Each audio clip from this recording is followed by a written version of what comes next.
Give them a round of applause. You got to tune in and see the rest. Y'all too comfortable there.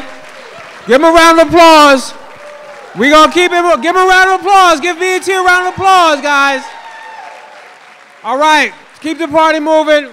We're going to bring to stage a good friend and the general manager of BET, Mr. Michael Armstrong. Give Michael Armstrong a round of applause, guys. All right, brother. All right. Have a seat. Okay. Have a seat. Coming in next is the lovely and beautiful, oh, she's right here, okay. Miss Gabrielle Dennis. Please give her a round of applause.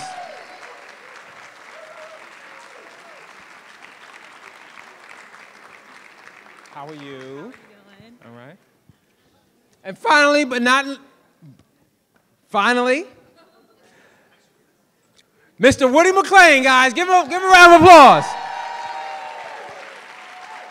All right, Devin. All right.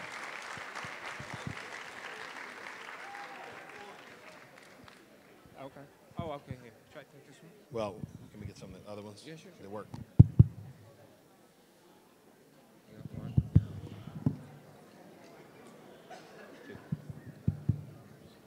Yeah, have a seat right there. Hi. Thank you. Hi. Let's give it up for Bobby and Whitney. Happy birthday, Whitney.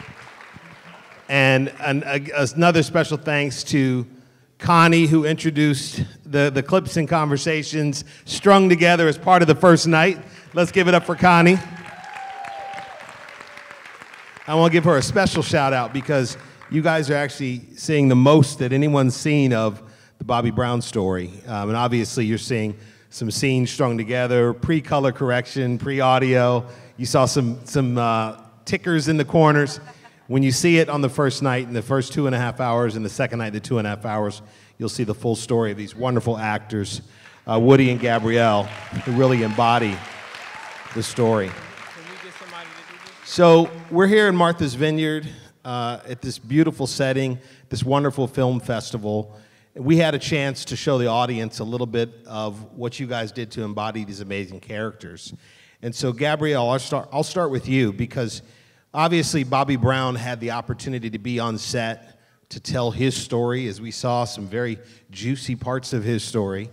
And Woody had a chance through the New Edition story and through this to actually be in Bobby's presence, have the conversation with him, talk to him about what that was like.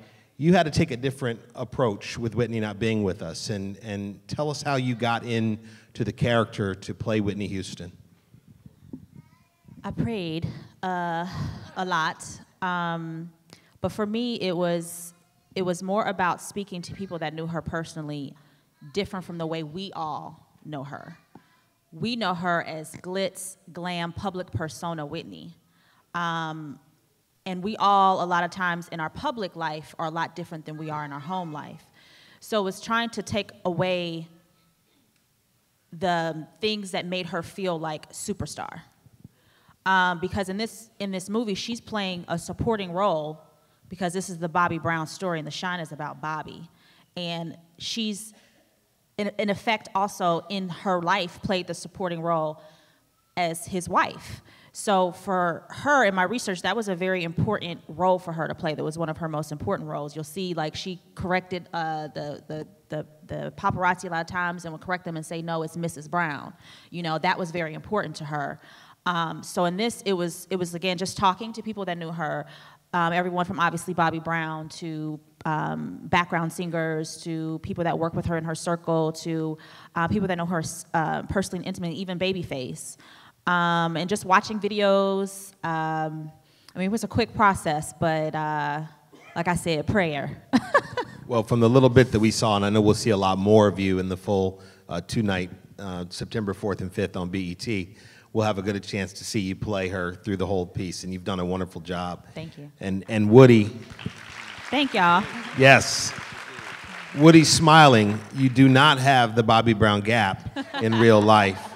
No. A lot of people are disappointed by that. Yeah, well, that's I was like, oh. Somebody, you ain't got a gap. Woody, we've watched you over the New Edition story and now with the Bobby Brown story that we've seen really embody and become Bobby. Talk to us a little bit about the time that you spent with Bobby and what he imparted upon you to be able to play him in this way. I spent a lot of time with Bobby, and with his family too. And when the cameras are not on, like, Bobby is such a great, like he's like that with or without the cameras. But I guess if Bobby wasn't here to help me tell this story, I probably would have went by what I've seen online and what other people actually talk about him. But actually being able to spend time with Bobby and just talk to him and just, it was so dope, you know what I mean? This dude is so emotional, like he's been through so much. So we wanted to make sure we did this story right, you know what I mean? Because he's like an uncle to me now. And yeah, I don't know if what you just asked me, but. Yeah. Well, you just answered it. You did a great job. And I'm gonna stick with you for a moment. You obviously we had a chance to see a couple of the musical acts played on stage. Tell this audience a little bit about your background and what your background is from a dance perspective and how you were able to embody those videos. Because those of us that came up with Bobby, you really hit those moves. Well, my background, I was a dancer first, so I used to dance with like Chris Brown, like Brandy, a lot of other people. But to do Bobby Brown, I was used to being like in the background and just making sure that the artist got a chance to shine. But being Bobby, I'm the person that has to shine. So Bobby made it clear that when he's on stage, he wants all eyes on him. When there's like one little scream over here, he's running over there to that scream, and that kind of feeds him energy. So Bobby really like gave me a lot of great pointers on how to be him when it comes to like performing. Mm-hmm. That's great. Gabrielle, you had a really emotional scene when we saw you found out that Bobby was being Bobby a little too much and impregnating other women at the same time as you. Talk about some of the scenes that we didn't see tonight and some of the emotions and things that you were able to impart playing this great character. There's definitely some things that later on, when the marriage starts to get rocky and heavy and life has gotten harder for both of them, the addictions have gotten stronger, the limelight, the spotlight, the judgment from the press. We got some stuff in night two that's pretty interesting. And then with the divorce and with the custody battle, like the spending time trying to figure out who gets time with Bobby Christina, I think that's a very powerful scene there. But yeah, it's just, I don't know, it's just, Bobby lived a life. Like, he lived a life. And I think it's great that this story is finally being told and we get to see a lot of the things that he went through that led up to you only see like the exclamation or the last sentence, but you don't get to see the full story. So you just see what made it to headlines and what made it to the story in the news, but you don't see the backstory of what was going on in his world and in his life and the decisions he chose to make that led him to certain points in his life. So even just in first night from being as a kid, I mean, this guy saw so much at an early age and dealt with a lot of death and pain that you'll continue to see throughout the movie. It didn't stop. Like, there's more, so. That's great. And there's some great foreshadowing for those of us that know how the rest of the story goes that we saw in those first couple of scenes tonight. Talk a bit about what it is about the love story part. We know the pain and the anguish because that's what the media really chose to focus on Bobby and Whitney. But talk about kind of some of those moments that you really saw how that love story truly blossomed between Bobby and Whitney. They were just fun, a lot of fun, but you can tell that they love each other. Like, she was the first person that wasn't embarrassed to be out in public with him. Prior to his like other relationship, you can kind of see with the one previous how she was kind of treating him, so that kind of made him feel insecure. But Whitney was the one that actually, I feel like, gave Bobby that confidence, and she was there. She was like his backbone for sure. Yeah. And I just felt like they were almost kind of the same person. They were so much more similar than people assumed or thought because of their public personas. It goes back to bad boy, America's pop princess. those aren't supposed to be together in the same sentence, but that was their public persona. Their personal life, they were more like kindred spirits than anything. I mean, they were able to have conversations together and laugh and joke and tease and be themselves. And I think more, you know, people in that kind of a limelight and that type of stardom, they long to be themselves way more than any of us could ever imagine. Like, just being yourself for 5 minutes sometimes, it's just like, woo, you know? And for them to be able to be married and to be bonded with that and just always have that together, I think that their togetherness and they're having each other's back and them feeling comfortable with each other was most important for them. That's great. And you guys obviously are got some amazing things still left to happen in your careers. You're amazing young actors. You spent a lot of time on this set filming this, the Bobby Brown story. Tell us some of the funny things that happened on set. Little Rel, was he kind of crazy on the set? Little Rel is real cool. Being on set, for me personally, I enjoyed being on set with Mekhi Phifer, because I grew up watching Mekhi. Like, Soul Food was like one of my favorite movies. And to actually be in a scene and work with him, I thought I would be intimidated, but I wasn't. He actually like brought my talent up to match his, you know what I mean? So he was always there like, yo, let's run these lines, let's run these lines. He was like a real OG and like giving back and making sure that I was cool. So I really appreciate Mekhi. That's great. And for me, it was just really, I think, it was a quick process. I mean, we literally shot the film in, what, 6 weeks? Yeah, yep. And we were all on location, so none of us are from Atlanta. So for me, my favorite part was because of that environment and because of the pace of the movie, we got an opportunity that I think if we all were in our hometown, you know, you kind of after work, you go do your own little thing, you go back to your corner of the world. But because we were all in Atlanta, it was like we always would have dinner together and like have conversation. It was just a time for us to bond, and like we legitimately feel like family now. And like you know, Mekhi was like big brother. And yeah, it was just a great bonding experience. And I work mostly, obviously, with Woody, but I think one of my favorite highlights, and obviously you guys as audience, is watching this dude do the dance and performance numbers. I got to see somebody, Sandy, that plays Woody's mom, Bobby's mother in the movie. She was like, "Oh, stay with me after set. I want you to watch. You have to see him perform live." And I was like, "Girl, I want to go home." But I was like, "All right, let me go back down, trek back down to the set, and watch this dude." And I was like, I was all of a fan. All of a sudden, I'm taking pictures. I was like, "Look, I got a bunch of pictures of you. There's some good shots." I'm like, as if there's not professional photographer there. Like, we got it, boo. But it was just so fun watching this dude, like, live his life. Like, and I always tell him, like, you are a young king, and we are here to support and lift you up. And that's what we're here to do as a cast and as a family. And y'all feel the same. Like, watching this young brother just pop out of nowhere and be so humble and be so talented, and watching his star build and rise is so exciting. Like, it's exciting to be a part of this process. So, but yeah, you know, you a king, brother. We lift you up. We hold you down. So he gets embarrassed. I was like, "You #1 on the call sheet. You the star of the movie. This your movie. We support you." You know, and that's what it is. It's about holding each other up. But at the end of the day, we have to have his back, because if he ain't right, the movie falls apart, because it's about him. So it's all about holding him down, and that's contagious. Then everybody, I feel like there's this circulation of love and support, and we hope that y'all feel that when you watch it. Yeah, like we really, really, really, really became a family. Like, Sandy was legit my mother. Like, when they said cut, she was like, "Did you eat?" I'm like, "Oh my God." Yes, I ate, Sandy. And then they would always be like bickering, like little family, like not mad, but like we didn't get to see a lot of her work. But Alyssa, who plays Bobby's current wife, Alicia, her and TK, who plays the father, they would go at it all the time. But it was just like, you know, father-in-law and daughter-in-law. But it was just like they would bicker, but like funny stuff. Like, they would have us cracking up. She'd be like, "TK!" And then he'd be like, "What do you want?" And then it was just like, it was literally like sitting back and watching a reality show. Like, I was like, there should be cameras following us, because we were kind of funny.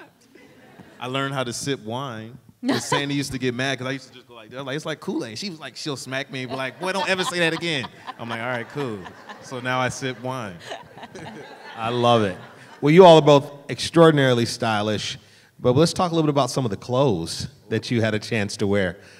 You had some pants that the middle part came down past the knees. The every little step thing. What's that? A man of your age wearing pants like that? Those are like harem, like crop top pants, right? What are those? Harem? Harem pants. Hammer? If you wore the hammer pants in your day, let's see a show of hands. Be honest. Be honest. If you still have them in your closet, keep your hands up. Bobby said he wore the hammer pants before hammer wore them, so. Oh, okay. So, all right. Newsflash. These were longer than hammer pants. Yeah. Bobby said he wore them before His hammer. was like Okay. here. Yeah. And what was you had some wonderful outfits. What was your favorite thing to wear working with wardrobe? Oh, I don't really remember. Oh, actually, one of my favorite moments, because in my research, Whitney was so relaxed and chill. Like, she loved to be in jeans and a t-shirt and comfortable. Like, she was not beaded gowns. That was not her. But we actually reenact a scene from Being Bobby Brown, the reality show. And that was one of my actual favorite outfits to rock, because I feel like we nailed the look, and it was very, very fun. Well, this audience will get a chance to see it, but I want to give them a chance, because we're at the Martha's Vineyard African American Film Festival, to get a chance to ask you all some questions. So I'll turn it over to the audience for a few questions before we wrap up. Floyd, do we have a microphone going around for the audience? Oh, we do have a mic. Who has questions for Woody and Gabrielle? That's Twinkie Bird, casting director extraordinaire slash All right. producer slash. Sorry, that was inappropriate. That's Sorry. no, it's not. You're fine. My bad. Congratulations. Thank you. A beautiful, beautiful job. I just thank you so much. You did an awesome, awesome job. It was well done. Thank you.